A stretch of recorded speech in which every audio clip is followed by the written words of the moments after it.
نحمده ونصلي وسلم على رسوله الكريم وعلى آله وأصحابه أجمعين أما بعد فأعوذ بالله من الشيطان الرجيم بسم الله الرحمن الرحيم وَلْتَكُمْ مِنْكُمْ أُمَّةٌ يَدْعُونَ إِلَى الْخَيْرِ وَيَأْمُرُونَ بِالْمَعْرُوفِ وَيَنْهَوْنَ عَنِ الْمُنْكَرِ وَأُولَئِكَ هُمُ الْمُفْلِحُونَ صدق اللہ المولانا العظیم وصدق رسولہ النبی الامین المکین الکریم ان اللہ وملائکتہ یصلون علی النبی یا ایہا الذین آمنوا صلوا علیہ وسلموا تسلیما اللہم صل علی سیدنا مولانا محمد وعلی آل سیدنا مولانا محمد بارک وسلم صلو علیہ صلاۃ و سلام علیک یا رسول اللہ صلی اللہ تعالی علیہ وسلم۔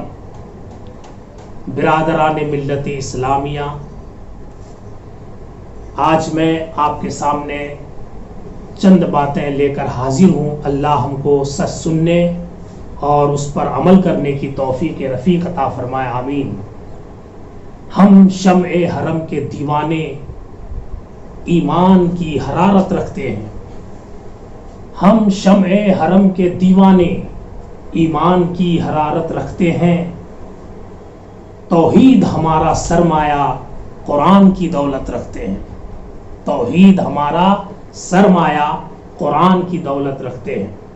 طیبہ سے منگائی جاتی ہے، سینوں میں چھپائی جاتی ہے، طیبہ سے منگائی جاتی ہے، سینوں میں چھپائی جاتی ہے۔ توحید کی میں پیالوں سے نہیں نظروں سے پلائی جاتی ہے۔ برادران ملت اسلامیہ، اللہ رب العزت ہر چیز پر قادر ہے، وہ کسی بھی معاملے میں ہرگز کسی کا محتاج نہیں ہے۔ اس نے اس دنیا کو بنایا، اس دنیا میں طرح طرح کے پھول کھلائے، اس دنیا میں ایک سے ایک چیزیں رب تبارک و تعالیٰ نے بنائی، پھر انسانوں کو اس میں پیدا کیا اور انسانوں کی ہدایت کے لیے وقتاً فوقتاً اللہ رب العزت نے 1,24,000 کم و بیش انبیاء رسول کو مبعوث فرمایا، اور آخری میں ہمارے پیارے آقا رسول رحمت صلی اللہ تعالی وسلم کو رب تبارک و تعالی نے مبعوث فرمایا، اور نبی رحمت صلی اللہ علیہ وسلم پر سلسلے نبوت کو ختم فرمایا۔ ہمارا نبی آخری نبی ہے، ہمارا قرآن آخری کتاب ہے۔ اب اس کے بعد نہ کوئی نبی آئے گا اور نہ اس کے بعد کوئی کتاب آئے گی۔ ہمارا نبی آخری نبی اور قرآن آخری کتاب۔ امر بالمعروف اور نہی عن منکر کے منصب محبوب کی امت پر اب سپرد ہے۔ ہر اسلامی بھائی اب آپس میں ایک دوسرے کی اصلاح کرتے رہے۔ اس اہم فریضہ کو انجام دینے کے لیے جب تک دنیا رہے گی، امت مسلمہ کے ایک ایک فرد اپنی جگہ ایک مبلغ ہے، جو جس شعبے سے تعلق رکھتا ہو اپنی صلاحیت کے مطابق اپنے گرد و پیش کے ماحول کو سنتوں کے سانچے میں ڈھالنے کی ہمہ وقت کوشاں ہے اور اس تحریک کو جاری رکھے۔ سب پر فرض ہے کہ لوگوں کو اچھی بات کا حکم دے اور بری باتوں سے روکے۔ رب تبارک و تعالی ارشاد فرماتا ہے، جیسا کہ میں نے قرآن عظیم کی آیت کی تلاوت کی ہے، وَلْتَكُمْ مِنْكُمْ أُمَّةٌ يَدْعُونَ إِلَى الْخَيْرِ يَأْمُرُونَ بِالْمَعْرُوفِ وَيَنْهَوْنَ عَنِ الْمُنْكَرِ وَأُولَئِكَ هُمُ الْمُفْلِحُونَ۔ تم میں ایک گروہ ایسا ہونا چاہیے کہ جو بھلائی کی طرف بلائیں اور اچھی بات کا حکم دیں اور بری باتوں سے منع کریں، اور یہی لوگ تو مراد کو پہنچے ہیں۔ حدیث پاک میں آیا ہے، میرے آقا کریم صلی اللہ تعالی علیہ وسلم نے ارشاد فرمایا کہ بلغوا انی ولو آیۃ، میری طرف سے پہنچا دو اگرچہ تمہیں ایک آیت ہی کیوں نہ معلوم ہو۔ مطلب یہ ہے کہ جو جتنا جانتا ہے، جسے جتنی معلومات ہے، اسے ایک دوسرے بھائی کو پہنچا دے۔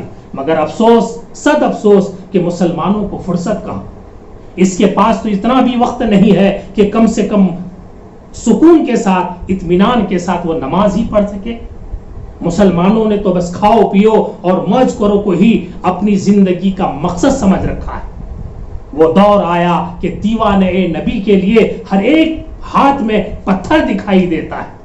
خدا را ہوش کرو موت کا فرشتہ کب آ جائے اور تمہارا رشتہ حیات اس دنیا سے کب منقطع ہو جائے. جاگو اور جگا دو مسلمانوں. نہ سمجھو گے تو مٹ جاؤ گے اے ہندی مسلمانوں. نہ سمجھو گے تو مٹ جاؤ گے اے مسلمانوں. تمہاری داستان تک بھی نہ ہوگی داستانوں میں. اللہ سے ڈرو, آخرت کو یاد کرو, اپنے گناہوں سے توبہ کرو. ابھی توبہ کا دروازہ کھلا ہے. رسول خدا صلی اللہ علیہ وسلم کا ارشاد گرامی ہے کہ اگر تم نے آسمان کے برابر بھی گناہ کر لیا, یعنی کہ بہت سارا گناہ کر لیا, میرے آقا نے فرمایا اگر تمہارا گناہ آسمان کے برابر بھی ہے اور پھر شرمندہ ہو کر اگر تم نے توبہ کر لی, تو یقین رکھو اللہ کی ذات پر کہ اللہ تبارک و تعالیٰ تمہاری توبہ قبول فرمائے گا. آپ نے ارشاد فرمایا کہ گناہوں سے توبہ کرنے والا ایسا ہے جیسا کہ اس نے گناہ کیا ہی نہیں. منزل کی تمنا ہے تو کر جہد مسلسل, منزل کی تمنا ہے تو کر جہد مسلسل. خیرات میں چاند ستارے نہیں ملتے. سچے دل سے توبہ کرنے والا اللہ کا نیک بندہ ہوا کرتا ہے. حضرت عمر رضی اللہ تعالیٰ عنہ ایک مرتبہ مدینے کی گلی سے گزر رہے ہیں. دیکھا کہ ایک نوجوان کپڑوں کے نیچے کوئی چیز چھپا کر لے جا رہا ہے. حضرت عمر کی شان آپ تو جانتے ہی, ہر آدمی ان سے گھبراتے ہیں, ہر آدمی اس کا خوف رکھتے ہیں. آپ جلیل القدر صحابی کے ساتھ ساتھ آپ خلیفہ ثانی, آپ کا جواب نہیں تھا. وہ آدمی جیب میں کچھ چھپا کر لیے جا رہا تھا. آپ نے پوچھا اے جوان بتاؤ کیا لے جا رہے ہو؟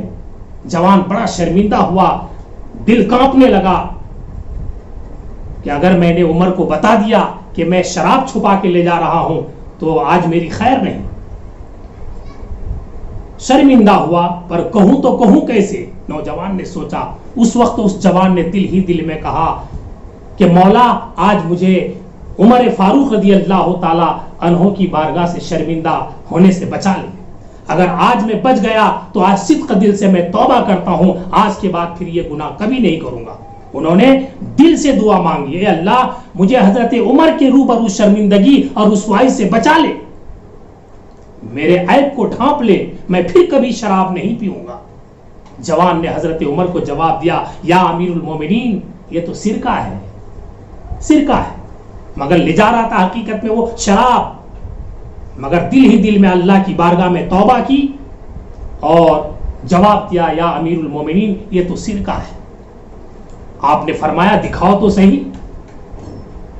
ڈرتے ڈرتے آگے بڑھا اور اس نے جیسے جو ہے بوتل کو نکالا تو یقیناً جو ہے وہ شراب سرکہ میں بدل چکا تھا. اے انسان ذرا غور کرو, ایک بندہ بندے کے ڈر سے خلوص دل سے جب تائب ہو کر رب تعالیٰ کی بارگاہ میں توبہ کر لیتا ہے تو رب تبارک و تعالیٰ نافرمانیوں کی شراب کو فرما برداری کے سرکہ میں تبدیل کر دیتا ہے. یقیناً رب تعالیٰ کی بارگاہ میں اگر کوئی بندہ صدق دل سے توبہ کرتا ہے تو رب تعالیٰ اس کی توبہ کو قبول فرماتا ہے. فَأُولَئِكَ يُبَدِّلُ اللَّهُ سَيِّئَاتِهِمْ حَسَنَاتٍ, کہ رب تعالیٰ ان کی برائیوں کو نیکیوں میں تبدیل کر دیتا ہے. یقیناً میرے دوستو آپ بھی اپنے گناہوں سے توبہ کریں, موت کب آ جائے کوئی بھروسہ نہیں ہے. آخر دعوانا ان الحمدللہ رب العالمین.